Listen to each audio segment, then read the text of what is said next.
Viewers എല്ലാവർക്കും ദിജോസ് വേൾഡിൻ്റെ പുതിയൊരു വീഡിയോയിലേക്ക് സ്വാഗതം. ഇംപ്ലാന്റേഷൻ നടന്നുവെന്ന് നമുക്ക് ഉറപ്പിക്കാൻ സാധിക്കുന്ന 99.9% നമുക്ക് ഉറപ്പിക്കാൻ സഹായിക്കുന്ന 3 പ്രഗ്നൻസി ലക്ഷണത്തിനെ പറ്റിയിട്ടാണ് ഇന്നത്തെ വീഡിയോയിൽ സംസാരിക്കുന്നത് കേട്ടോ. അപ്പോൾ അതെന്തൊക്കെയാണെന്ന് നമുക്ക് നോക്കാം. വീഡിയോ നമുക്ക് സ്റ്റാർട്ട് ചെയ്യാം. നമ്മുടെ ചാനലിൽ ഡെയിലി എന്നോണം ലൈവ് സെഷൻസ് ഉണ്ട്. ഞായറാഴ്ച സമയത്ത് കഴിഞ്ഞ ദിവസം എനിക്ക് ലൈവ് കയറാനായിട്ട് പറ്റിയില്ല. അപ്പോൾ അതുകൊണ്ട് ഇന്നത്തെ ദിവസം നമുക്ക് ലൈവ് ഉണ്ടാകും. ഡയറക്റ്റായിട്ട് നമുക്ക് കമൻസിൽ റിപ്ലൈ കിട്ടാത്തവർക്ക് ഡയറക്റ്റായിട്ട് വന്നിട്ട് ലൈവിൽ ഡൗട്ട്സ് ക്ലിയർ ചെയ്യാവുന്നതാണ്. എന്നാൽ കഴിയുന്ന വിധം ഞാൻ ഡൗട്ട്സൊക്കെ ക്ലിയർ ചെയ്തു തരാം. അപ്പോൾ ഒപ്പം തന്നെ നിങ്ങൾ മനസ്സിലാക്കേണ്ട കാര്യം, ഞാനൊരു ഡോക്ടറല്ല. അതുകൊണ്ട് എക്സ്പേർട്ട് ആയിട്ടുള്ള ഒരു തരത്തിലുള്ള അഡ്വൈസുകളും എനിക്ക് നിങ്ങൾക്ക് തരാനായിട്ട് സാധിക്കില്ല. അതുകൊണ്ട് ഡോക്ടറെ കണ്ടതിന് ശേഷം എക്സ്പേർട്ട് ആയിട്ടുള്ള ഒപ്പീനിയൻ എടുത്തിട്ട് ട്രീറ്റ്മെൻറ്റ്സ് ഒക്കെ സ്റ്റാർട്ട് ചെയ്യാനായിട്ടും ഒക്കെ നിങ്ങൾ ശ്രദ്ധിക്കുക കേട്ടോ. അതുപോലെ തന്നെ നമ്മുടെ ചാനലിൽ പറഞ്ഞു കൊടുക്കുന്നതെല്ലാം നമ്മുടെ ലൈഫ് സ്റ്റൈൽ ചേഞ്ചസ് കൊണ്ടുവന്നിട്ട് വേഗം പ്രഗ്നൻസി ആകാൻ സാധിക്കുന്ന തരത്തിലുള്ള ടിപ്സും ട്രിക്സും ഒക്കെയാണ്. അതും ഒരിക്കലും ഒരു ഡോക്ടറുടെ ട്രീറ്റ്മെൻറ്റിന് സബ്സ്റ്റിറ്റ്യൂട്ട് ആയിട്ടുള്ള കാര്യങ്ങളല്ല. അപ്പോൾ നിങ്ങൾ അതും കൃത്യമായിട്ടൊന്ന് മനസ്സിലാക്കണം കേട്ടോ. ഇവിടെ സംസാരിക്കുന്ന ഏറ്റവും ആദ്യത്തെ ഒരു ലക്ഷണം എന്ന് പറയുന്നത് ഫ്രീക്വൻ്റ് ആയിട്ടുള്ള യൂറിനേഷനാണ്. ഇംപ്ലാന്റേഷൻ നടക്കുന്ന സമയത്ത് ഒരു സ്ത്രീക്ക് പലതരത്തിലുള്ള ലക്ഷണങ്ങൾ ഉണ്ടാകാം. ചില ആളുകൾക്ക് എല്ലായ്പ്പോഴും നമ്മൾ കണ്ടും കേട്ടും പറഞ്ഞുമൊക്കെ വരുന്ന തരത്തിലുള്ള പ്രഗ്നൻസി ലക്ഷണങ്ങളായിരിക്കും ഉണ്ടാകുന്നത്. എന്നാൽ മറ്റു ചില ആളുകൾക്ക് ഭയങ്കര വിയേർഡായിട്ടുള്ള പ്രഗ്നൻസി ലക്ഷണവും ഉണ്ടാകാം. വിയേർഡായിട്ടുള്ള പ്രഗ്നൻസി ലക്ഷണം എന്ന് പറയുന്നത് വിചിത്രമായിട്ടുള്ള, ഇത് പ്രഗ്നൻസിയുടെ തന്നെയാണോ എന്ന് നമ്മൾ ചിന്തിച്ചു പോകുന്ന തരത്തിലുള്ള പല ലക്ഷണങ്ങളും പല സ്ത്രീകൾക്കും ഉണ്ടാകാം. ഫോർ എക്സാമ്പിൾ, മൂക്കിൽ നിന്ന് ബ്ലീഡിങ് ഉണ്ടാകുന്നത് പോലുള്ള സെൻസേഷൻ ഉണ്ടാകാം, മുട്ടുകാലിൻ്റെ അവിടെ വേദന ഉണ്ടാകാം, ഷോൾഡറിൻ്റെ അവിടെ വേദന ഉണ്ടാകാം, മുടികൊഴിച്ചിലുണ്ടാകാം, മുഖക്കുരു ഉണ്ടാകാം. ഇതൊക്കെ പ്രഗ്നൻസി സമയത്ത് പല സ്ത്രീകൾക്കും കണ്ടുവരുന്ന തരത്തിലുള്ള ലക്ഷണങ്ങളാണ് കേട്ടോ. അതുകൊണ്ട് ഞാൻ ഈ പറയുന്ന ഒരു ലക്ഷണങ്ങളും നിങ്ങൾക്ക് ഇല്ലെങ്കിലും ടെൻഷൻ ആവേണ്ട ആവശ്യമില്ല. പിന്നെ എന്തുകൊണ്ടാണ് ചേച്ചി ഇതുപോലുള്ള വീഡിയോസ് ചെയ്യുന്നതെന്ന് ചോദിച്ചു കഴിഞ്ഞാൽ നിങ്ങൾക്കൊരു അവയർനെസ്സിന് വേണ്ടിയിട്ടാണ്. കാരണം ഇത്തരത്തിലുള്ള ലക്ഷണങ്ങൾ ഉണ്ടെങ്കിലും നിങ്ങൾ പ്രഗ്നൻ്റ് ആകാം എന്നൊരു അവയർനെസ് തരാൻ വേണ്ടിയിട്ടാണ് ഇത്തരത്തിലുള്ള വീഡിയോസൊക്കെ ചെയ്യുന്നത്. ചില ആളുകൾ പീരിയഡ്സ് ഒന്ന് നീണ്ടു പോയി കഴിയുമ്പോഴേക്കും പീരിയഡ്സ് ഇൻഡ്യൂസ് ചെയ്യാൻ വേണ്ടിയിട്ട് മെഡിസിൻസ് എടുക്കുന്നവരുണ്ട്. കാരണം PCOD ഉള്ളവർക്കും ഇറഗുലർ മെൻസ്ട്രൽ സൈക്കിൾ ഉള്ളവർക്കും ഏകദേശം ഒരേപോലത്തെ ലക്ഷണങ്ങൾ തന്നെയാണ് എല്ലാത്തിലും വരുന്നത് എന്നുള്ളത് കൊണ്ട് തന്നെ പീരിയഡ്സ് മിസ്സായി കഴിഞ്ഞിട്ട് ഉടനെ തന്നെ മെഡിസിൻ എടുക്കുന്ന ആളുകളുണ്ട് ഇൻഡ്യൂസ് ചെയ്യാൻ വേണ്ടിയിട്ട്. അങ്ങനെയുള്ള മിസ്റ്റേക്സ് ഒന്നും നിങ്ങൾ ചെയ്യാതിരിക്കാൻ വേണ്ടിയിട്ടാണ് ഇങ്ങനെ ഡെയിലി എന്നോണം പ്രഗ്നൻസി സിംറ്റംസിനെ പറ്റിയിട്ട് ഇൻട്രൊഡ്യൂസ് ചെയ്യുന്നത് കേട്ടോ. അപ്പോൾ ഇവിടെ സംസാരിക്കുന്ന ഏറ്റവും ആദ്യത്തെ പ്രഗ്നൻസി ലക്ഷണം ഫ്രീക്വൻ്റ് ആയിട്ടുള്ള യൂറിനേഷനാണ്. ഇംപ്ലാന്റേഷൻ നടന്നു കഴിയുന്ന സമയം മുതൽക്ക് തന്നെ പല സ്ത്രീകൾക്കും മൂത്രം ഒഴിക്കാനുള്ള ടെൻഡൻസി, അതെപ്പോഴും യൂറിനേറ്റ് ചെയ്യാനായിട്ടുള്ള ടെൻഡൻസീസ് നന്നായിട്ട് കൂടി വരുന്നുണ്ട്. ബോഡി നമ്മുടെ പ്രഗ്നൻ്റ് ആകുന്ന സമയത്ത് അഡീഷണലായിട്ട് അതുപോലെ ബ്ലഡും ഫ്ലൂയിഡിൻ്റെ ലെവലും ഒക്കെ സസ്റ്റെയിൻ ചെയ്യാൻ വേണ്ടിയിട്ട്, നമ്മുടെ ഫീച്ചേഴ്സിനെ പ്രൊട്ടക്ട് ചെയ്യാൻ വേണ്ടിയിട്ട് കൂടുതൽ ബ്ലഡും ഫ്ലൂയിഡിൻ്റെയും ഒരു ലെവൽ നമ്മുടെ ശരീരത്തിൽ വേണം. ഇതുകൊണ്ട് കിഡ്നി നന്നായിട്ട് പ്രവർത്തിക്കുന്നുണ്ട്. ഇതിൻ്റെ ഭാഗമായിട്ട് കൂടുതൽ കിഡ്നി നന്നായി എഫക്റ്റീവായിട്ട് വർക്ക് ചെയ്യുമ്പോഴേക്കും വേസ്റ്റും അതിനനുസരിച്ച് കൂടുതലായിട്ടുണ്ടാകും. ഇത് ഡിസ്പോസ് ചെയ്യുന്നത് കൂടുതലായിട്ടും യൂറിനിൽ കൂടിയാണല്ലോ. അപ്പോൾ അതിൻ്റെ ഭാഗമായിട്ട് നിങ്ങൾക്ക് ആ ഒരു ഫ്രീക്വൻ്റ് ആയിട്ടുള്ള യൂറിനേഷൻ ഉണ്ടാകാനായിട്ട് ചാൻസ് ഉണ്ട്. ആദ്യത്തെ 3 മാസങ്ങളിലായിരിക്കും ഏറ്റവും കൂടുതൽ ഈ ഒരു ലക്ഷണം കാണുന്നത് കേട്ടോ. കാരണം ഗർഭസ്ഥ ശിശുവിനെ ഈ ഒരു സമയത്താണ് ഏറ്റവും കൂടുതൽ നറീഷ് ചെയ്ത് കൊണ്ടുപോകേണ്ടത്. അതുകൊണ്ട് ഈ സമയത്തായിരിക്കും ഏറ്റവും കൂടുതൽ ഈ ഒരു ലക്ഷണം നമുക്ക് ഉണ്ടാവുന്നത് കേട്ടോ. പിന്നെ ഏറ്റവും കൂടുതൽ ഈ സിംറ്റം കണ്ടുവരുന്നത് വയറ് നന്നായിട്ട് വലുതാകുന്ന സിറ്റുവേഷനിലാണ്. ആ ബെല്ലി നന്നായിട്ട് വളരുന്നതിനനുസരിച്ചിട്ട് ഒരു പ്രഷർ ഉണ്ടാകുന്നതിൻ്റെ ഭാഗമായിട്ട്, പ്രഷർ കീഴ്പോട്ടേക്ക് സൈഡിലോട്ട് ഉണ്ടാകുന്നതിൻ്റെ ഭാഗമായിട്ട് നിങ്ങൾക്ക് ഇതുപോലെ തന്നെ ഫ്രീക്വൻ്റ് ആയിട്ടുള്ള യൂറിനേഷൻസ് ഉണ്ടാകാനായിട്ട് ചാൻസ് ഉണ്ട് കേട്ടോ. യൂറിനേഷൻ ഉണ്ടാകുന്ന സമയത്ത് നിങ്ങൾ പ്രത്യേകം ശ്രദ്ധിക്കണം. ഫ്രീക്വൻ്റ് യൂറിനേഷൻ ഉണ്ടെന്ന് വിചാരിച്ചിട്ട് വെള്ളം കുടിക്കുന്നതിൻ്റെ അളവ് നിങ്ങൾ ലിമിറ്റ് ചെയ്യരുത് കേട്ടോ. കാരണം ഞാൻ നേരത്തെ പറഞ്ഞതുപോലെ തന്നെ ഗർഭസ്ഥ ശിശു വളരാൻ വേണ്ടിയിട്ട് കൂടുതൽ ഫ്ലൂയിഡ്സും അതുപോലെ ബ്ലഡിൻ്റെയൊക്കെ പ്രൊഡക്ഷൻ നന്നായിട്ട് വേണം. അപ്പോൾ അതിൽ നമ്മൾ നല്ലോണം ഹൈഡ്രേറ്റഡ് ആയിട്ടിരിക്കാൻ വേണ്ടിയിട്ടും ശ്രദ്ധിക്കണം. അതിന് വേണ്ടിയിട്ട് നിങ്ങൾ എല്ലാ ദിവസവും പ്രഗ്നൻ്റ് ആയിട്ടുള്ള ഒരു സ്ത്രീ 2 to 3 ലിറ്റേഴ്സ് എങ്കിലും വെള്ളം കുടിക്കാനായിട്ട് ശ്രദ്ധിക്കണം കേട്ടോ. ധാരാളം വെള്ളം കുടിക്കുന്നതിനനുസരിച്ചിട്ട് ബോഡി നന്നായിട്ട് ഹൈഡ്രേറ്റഡ് ആവുകയും ബോഡിയിലെ എല്ലാ പ്രവർത്തനങ്ങളും സുഗമമായിട്ട് നടക്കുകയും ചെയ്യുന്നുണ്ട്. ചില സിറ്റുവേഷനിൽ ചില സ്ത്രീകൾക്ക് ഫ്രീക്വൻ്റ് ആയിട്ടുള്ള യൂറിനേഷൻ നൈറ്റ് ടൈമിൽ അവരുടെ സ്ലീപ്പിനെ അഫക്റ്റ് ചെയ്യാറുണ്ട്.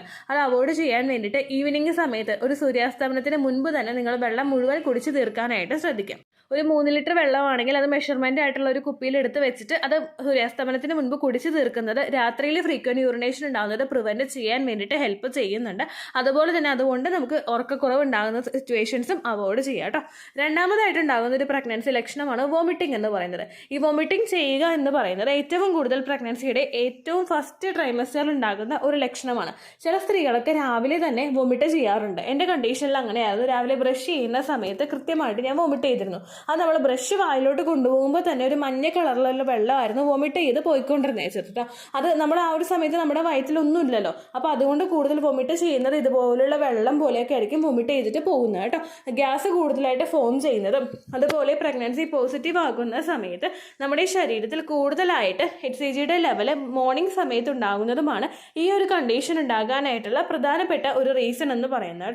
രണ്ടാമത്തെ ഒരു കാരണം എന്ന് പറയുന്നത് നമ്മുടെ സെൻസിറ്റിവിറ്റി ടു സ്മെല്ല് ഭയങ്കരമായിട്ട് കൂടുന്നതാണ് കേട്ടോ. പ്രഗ്നൻസി പോസിറ്റീവ് ആകുന്ന സമയത്ത് ചില സ്മെല്ലൊന്നും നമുക്ക് പറ്റാതെ വരുന്നു. അപ്പോൾ ഇങ്ങനെ സ്മെല്ല് ഇങ്ങനെ ഡീപ്പായിട്ട് നമ്മുടെ മൂക്കിലോട്ട് അടിച്ചു കയറുമ്പോൾ അത് നോഷ്യ അല്ലെങ്കിൽ വൊമിറ്റിംഗ് എന്നുള്ളൊരു ഫീൽ ഉണ്ടാകുന്നതിന് ട്രിഗർ ചെയ്യാനായിട്ട് സിറ്റുവേഷൻസ് ഉണ്ട് കേട്ടോ. അങ്ങനെയുള്ള സിറ്റുവേഷൻസ് കൂടുതലായിട്ട് വന്നു കഴിഞ്ഞാലും നിങ്ങൾക്ക് ഇതുപോലെ സംഭവിക്കാനായിട്ട് ചാൻസ് ഉണ്ട്. ഈ വൊമിറ്റിംഗ് കൂടുതലായിട്ട് ഉണ്ടാകുന്നത് ഫസ്റ്റ് ട്രൈമസ്റ്ററിലാണെന്ന് പറഞ്ഞല്ലോ. HCG ഹോർമോണൊക്കെ ഏറ്റവും കൂടുതൽ പീക്കിൽ എത്തുന്ന സമയം എന്ന് പറയുന്നത് ഈ ഫസ്റ്റ് ട്രൈമസ്റ്ററിൻ്റെ സമയമാണ്. അതിനുശേഷമുള്ള പിന്നീട് അങ്ങോട്ടേക്കുള്ള സമയങ്ങളിലൊക്കെ HCG ഒരുവിധം പീക്കിലെത്തി കഴിയുമ്പോഴേക്ക് നമുക്ക് വൊമിറ്റിംഗ് കുറഞ്ഞാണ് വരുന്നത്. പക്ഷേ ചില സ്ത്രീകൾക്ക് ഈ ഒരു ഫസ്റ്റ് ട്രൈമസ്റ്റർ കഴിഞ്ഞിട്ട് വൊമിറ്റിംഗ് കണ്ടിന്യൂസ് ആയിട്ട് പോകുന്ന സിറ്റുവേഷൻസ് ഉണ്ട്. അങ്ങനെയുള്ള ആളുകൾ ശ്രദ്ധിക്കേണ്ടത് ഗ്യാസ് ഫോം ചെയ്യാനായിട്ട് ഇടവരുത്താതിരിക്കാനായിട്ട് നിങ്ങൾ നോക്കുക. ചിലവർക്ക് പ്രഗ്നൻസി പോസിറ്റീവ് ആകുന്ന സമയം മുതൽ എക്സ്ട്രീം ആയിട്ടുള്ള ടയർഡ്നെസ് ഉണ്ടാകുന്നത് കൊണ്ട് എപ്പോഴും കിടക്കാനായിട്ടുള്ള ടെൻഡൻസിയും അതുകൊണ്ട് ഫുഡ് കഴിക്കുന്നത് കൊണ്ട് എപ്പോഴും വൊമിറ്റ് ചെയ്യാനായിട്ടുള്ള ടെൻഡൻസി ഉള്ളതുകൊണ്ട് ഫുഡ് കഴിക്കുന്നത് ലിമിറ്റ് ചെയ്യുന്ന ആളുകളുണ്ട്. അങ്ങനെ നമ്മൾ ചെയ്യുന്നത് ഏറ്റവും വലിയൊരു ബ്ലണ്ടറാണ് കേട്ടോ. നമ്മൾ കണ്ടിന്യൂസ് ആയിട്ട് കിടക്കുകയും അതുപോലെ ഫുഡ് കഴിക്കാതെ പ്രോപ്പർ ആയിട്ടുള്ള ടൈമിൽ ഫുഡ് കഴിക്കാതെ ഇരുന്ന് കഴിഞ്ഞാൽ ഗ്യാസ് കൂടുതലായിട്ട് ഫോം ചെയ്യാനായിട്ട് ചാൻസ് ഉണ്ട്. ഇതും നിങ്ങൾക്ക് കൂടുതലായിട്ട് വോമിറ്റിംഗ് ട്രിഗർ ചെയ്യാനായിട്ടുള്ള സിറ്റുവേഷൻസ് ഉണ്ട്. വയറ്റിലൊന്നും ഇല്ലാത്ത സമയത്ത് നമ്മൾ വോമിറ്റ് ചെയ്യുമ്പോൾ നമ്മുടെ എല്ലാ എനർജി എടുത്തിട്ട് നമ്മൾ വോമിറ്റ് ചെയ്ത് പോകും. പക്ഷെ ഒന്നും പോകാത്തത് കൊണ്ട് നിങ്ങൾക്ക് ഭയങ്കര അസ്വസ്ഥതകളും ബുദ്ധിമുട്ടുകളൊക്കെ വയറിൽ ഉണ്ടാകാനായിട്ട് നെഞ്ചിൽ നിങ്ങൾക്ക് പ്രഷർ കൊടുക്കുമ്പോൾ വേദന ഉണ്ടാകാനായിട്ടുള്ള ചാൻസ് ഉണ്ട് കേട്ടോ. അതുകൊണ്ട് പ്രഗ്നന്റ് ആയിട്ടുള്ള സ്ത്രീകൾ ആ കാര്യം ശ്രദ്ധിക്കാനായിട്ട് നോക്കുക. വോമിറ്റിംഗ് കണ്ടിന്യൂസ് ആയിട്ട് വരുവാണെങ്കിൽ നിങ്ങൾ മീൽസ് എപ്പോഴും ഫ്രീക്വന്റ് ആയിട്ട് കഴിക്കാനായിട്ട് നോക്കുക. സ്പ്ലിറ്റ് ചെയ്തിട്ട് ഫ്രീക്വന്റ് ആയിട്ട് എടുക്കാൻ നോക്കുക. ഒരു ദിവസം ഒരു നേരം നിങ്ങളൊരു 4 ഇഡ്ഡലി കഴിക്കുന്ന ആളാണെങ്കിൽ 2 എണ്ണം ഒരു 8 മണിക്കും 2 എണ്ണം ഒരു 10 മണിക്ക് അങ്ങനെ കഴിക്കാനായിട്ട് നോക്കുക. ശേഷം വയറ് നല്ല ഹെവി ആയിട്ട് വെക്കാനായിട്ട് സഹായിക്കുന്ന നട്ട്സ് കഴിക്കുക, സീഡ്സ് കഴിക്കുക, പിന്നെ ഫ്രൂട്ട്സ് കഴിക്കുക, പിന്നെ ലഞ്ച് കഴിക്കുക. അങ്ങനെ ഇത് തന്നെ അഗൈൻ റിപ്പീറ്റ് ചെയ്തുകൊണ്ടിരിക്കുക കേട്ടോ. എപ്പോഴും എടുക്കുന്ന ഭക്ഷണങ്ങൾ ഏറ്റവും ഹെൽത്തി ആയിട്ടുള്ള ഭക്ഷണങ്ങളാകാൻ വേണ്ടിയിട്ട് നിങ്ങൾ ശ്രദ്ധിക്കണം. ഹെൽത്തി ആയിട്ടുള്ള ഐറ്റംസ് നിങ്ങൾക്ക് നിങ്ങളുടെ കുഞ്ഞിൻ്റെ ഗ്രോത്ത് നന്നായിട്ട് എൻഹാൻസ് ചെയ്യാൻ വേണ്ടിയിട്ട് സഹായിക്കുന്നുണ്ട് കേട്ടോ. അങ്ങനെയുള്ള ഐറ്റംസ് പിക്ക് ചെയ്തിട്ട് കഴിക്കാനായിട്ട് നോക്കുക. വയറ് പെട്ടെന്ന് നിറയാൻ വേണ്ടിയിട്ട് ആരും കൂടുതൽ സോഫ്റ്റ് ഡ്രിങ്ക്സ് അല്ലെങ്കിൽ സോഡ പോലുള്ള ഐറ്റംസ് ഉപയോഗിക്കാനായിട്ട് പാടില്ല കേട്ടോ. അപ്പോൾ ഇതാണ് രണ്ടാമതായിട്ടുണ്ടാകുന്ന ഒരു പ്രഗ്നൻസി ലക്ഷണം എന്ന് പറയുന്നത്. മൂന്നാമത് നമുക്ക് ഏറ്റവും കൂടുതൽ ഉറപ്പിക്കാൻ പറ്റുന്ന ഒരു പ്രഗ്നൻസി ലക്ഷണമാണ് മിസ്ഡ് പീരീഡ് എന്ന് പറയുന്നത്. പീരീഡ്സ് മിസ്സായി കഴിഞ്ഞാൽ മാത്രമേ ഈ 2 ലക്ഷണങ്ങൾ ഉണ്ടെങ്കിൽ നമുക്ക് ഏകദേശം പ്രഗ്നൻസി ആയി എന്ന് ഉറപ്പിക്കാനായിട്ട് സാധിക്കുള്ളൂ. കാരണം ചില ആളുകൾക്ക് ഈ 2 ലക്ഷണങ്ങളൊക്കെ വന്നിട്ട് ചില സിറ്റുവേഷനിൽ പീരീഡ്സ് ഉണ്ടാകാനായിട്ടുള്ള ചാൻസസ് ഉണ്ട്. അപ്പോൾ ഇത് നമുക്ക് കൺക്ലൂഡ് ചെയ്തിട്ട് ഇത് പ്രഗ്നൻസി തന്നെയാണെന്ന് അറിയണമെങ്കിൽ മിസ്ഡ് പീരീഡ് നമുക്ക് ഉണ്ടാകണം. നോർമലി പ്രഗ്നന്റ് ആകുന്ന സമയത്താണ് വേറെ ഹെൽത്ത് ഇഷ്യൂസ് ഒന്നും ഇല്ലാത്തൊരു സ്ത്രീക്ക് പീരീഡ്സ് മിസ്സായി പോകുന്നത്.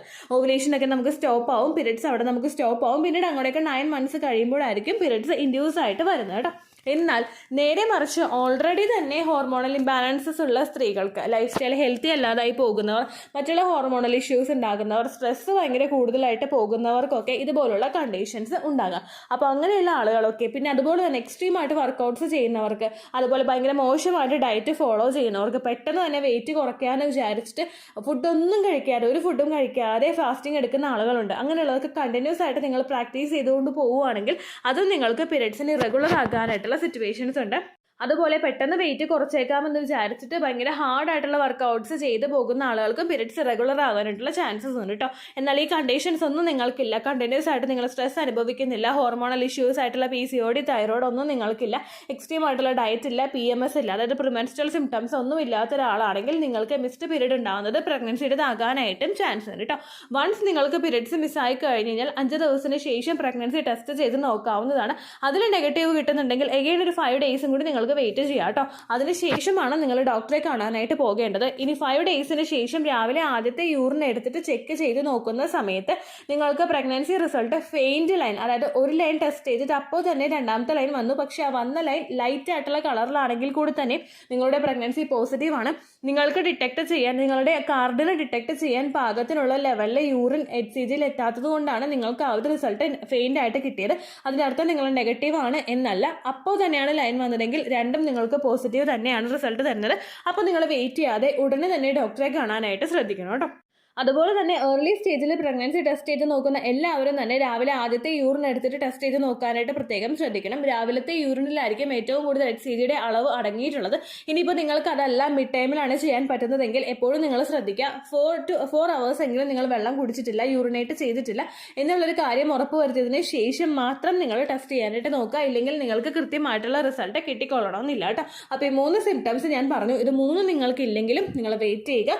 ഡേറ്റ് മിസ്സായിട്ട് 5 ദിവസത്തിന് ശേഷം രാവിലെ ആദ്യത്തെ യൂറിൻ എടുത്തിട്ട് പ്രഗ്നൻസി ടെസ്റ്റ് ചെയ്യാനായിട്ട് നോക്കുക. പീരിയഡ്സ് പോകുന്ന സമയത്തിന് ഇപ്പോൾ നിങ്ങൾക്ക് പീരിയഡ്സ് പോലെ വന്നു, പക്ഷേ വന്ന രക്തത്തിന്റെ അളവ് പ്രീവിയസ് മാസങ്ങളെ അപേക്ഷിച്ച് വളരെയധികം കുറവാണ്, ലൈറ്റ് ആയിട്ടുള്ള സ്പോട്ടിങ് ഉണ്ടായുള്ളൂ, അല്ലെങ്കിൽ ഒരു പാഡ് പോലും ക്ലിയർ ആയിട്ട് പോയില്ലെന്ന് അറിഞ്ഞിട്ടില്ലാത്ത രീതിക്കുള്ള സ്പോട്ടിംഗ് ആണ് നിങ്ങൾക്ക് ഉണ്ടായതെങ്കിൽ അപ്പോഴും പ്രഗ്നൻസി നിങ്ങൾക്ക് പോസിറ്റീവ് ആകാനായിട്ടുള്ള ചാൻസസ് ഉണ്ട് എന്ന് മനസ്സിലാക്കണം കേട്ടോ. കാരണം ചില ആളുകൾക്ക് പ്രൊജസ്ട്രോൺ ഹോർമോണിന്റെ ഇംബാലൻസസ് ഉള്ളവർക്കും ത്രെട്ടേൺഡ് മിസ്കാരേജ് ഉള്ള സിറ്റുവേഷൻസ് ഉള്ളവർക്കും ഇതുപോലെ ചെറുതായിട്ട് സ്പോട്ടിംഗ് ഉണ്ടായിട്ടും പ്രഗ്നൻസി സർവൈവ് ചെയ്ത് മുൻപോട്ടേക്ക് പോകുന്നവരുണ്ട് കേട്ടോ.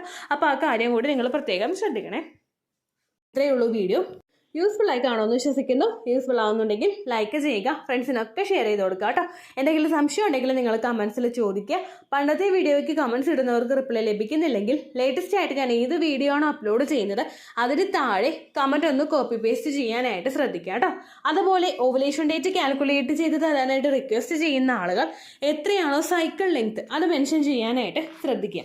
സൈക്കിൾ ലെങ്ത് എന്നതുകൊണ്ട് ഉദ്ദേശിച്ചത് ഓരോ മാസവും എത്ര ദിവസം കൂടുമ്പോഴാണോ ബ്ലീഡിങ് വരുന്നത് അതാണ് സൈക്കിൾ ലെങ്ത്.